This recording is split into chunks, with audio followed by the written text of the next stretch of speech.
Hello, my name is Frederick Anefi and you are welcome to your Excel solution for today. Today we are looking at validation of invoice. In that we have our invoice number and the number of digits needs to be 5. Then we have our invoice date, which needs to be a date earlier or equal to today, and we have our payment which is due 30 days from the date of the invoice. Shall we move straight to the solution? So first we will go and now validate our invoice number. So we'll go to the home, we'll go to data, then we'll go to data validation. In data validation we'll select whole number. So between, we know that the digit for the invoice number needs to be 5, so we'll enter a 10,000. So 1 2 3 4, and the maximum will be a 999. 1 2 3 4 5. Then our input message title, we will input the invoice number, so which means you need to input an invoice number. Then the input message will be invoice number must be 5 digits. Then error alert or title will be wrong invoice number, and here will be your invoice number is not 5 digits. Then we click on OK. Let's validate this and see. So there you can see when you select the cell, it tells you that you need to have an invoice number and your invoice number must be 5 digits. Assuming I enter a 2-digit number here or 3, I'll get an error, and that is it. So I can cancel it and now enter a 5-digit number. 1 3 3 4 5. That's a 5-digit number. You see that I don't have any challenge or problem here. Now I'll move on to enter the invoice date. Here the invoice date, I shall base it on a condition.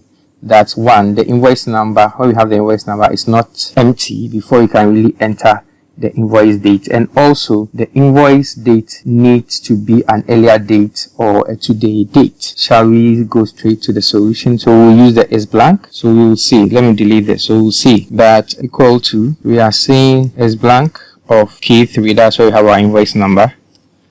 It should be true, so it's blank, but we want the negative of it, so we'll use a not. We'll input a not to really negate it, so we'll have a not, which means not is blank, and that will be a true, because that will be a false, sorry, because definitely we don't have any, but it's saying the not is making it a false. Now we'll copy the formula in here and go to data validation to use it there. So we'll copy it, escape. Okay, so to do this, we'll select the invoice date, so we'll put the invoice date, go to data validation, then go to custom, then what we have copied, we'll paste it here, then we'll uncheck. If you have a check, you uncheck the ignore blank, then say okay.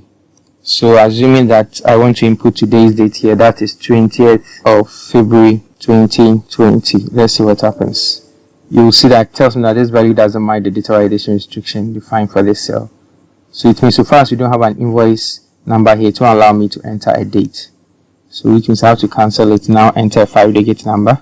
Then so far as it's there, and I enter my invoice date 20th of February 2020. There you see it allows me to really enter it. Now it means that we are done with the first validation, but we want a situation where it will not allow you to select a date which is above today's date. So example, if I choose 20th of February 2025, it shouldn't allow that, but currently it's allowing. So that's the error we want to fix now. So we'll use the formula, the end. So we'll say end.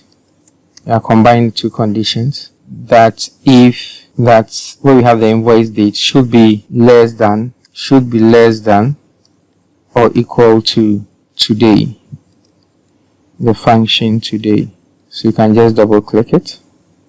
So you have today here, close your parentheses, then you put a comma in there. So that will be the formula we'll be using. So you can see that this is false because the date you have here, it's more than, I was saying you shouldn't allow that. So we'll just copy this. We'll copy it, escape, now go to data validation, select the cell, go to data validation, then in here we have the formula, we'll replace it with the one we copied with the end function, logical function, then we click on OK. So I'll leave this and leave this. Now let's test it. Assuming I enter today's date, which is 20th February 2020, let's see what happens. It doesn't allow me. Okay. Now it means I need to enter the invoice number first. So if I enter a 3-digit number, it also doesn't allow me, which means I need to input a 5-digit number. That was the condition. So 1 3 3 4 5. That's a 5-digit number. So it allows me. Now I want to input a date. So for the date, assuming I choose 20th of February 2020, it allows me, assuming that now I'm entering 2025, let's see, it rejects it because that is a date which is far and greater than today, so it doesn't allow me to do that. So then, assuming I enter a lesser date, let's say 2019, it's allowed because it is an earlier date. But the moment I enter a date which is above today, and I say today's date is 2020, it will allow it. But the moment I enter a date which is above today, example 2021, it will reject it and tell me that the value doesn't match.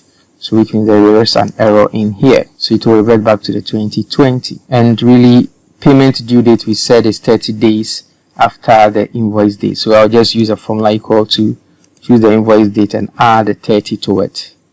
So it means the payment due will be 21st of March 2020. This is how smart you can really use your Excel to really validate your invoice to reduce the kind of error in which people who do entries into your invoice data. In that situation, it means reduce the errors. Thank you very much and have a wonderful day. Bye-bye.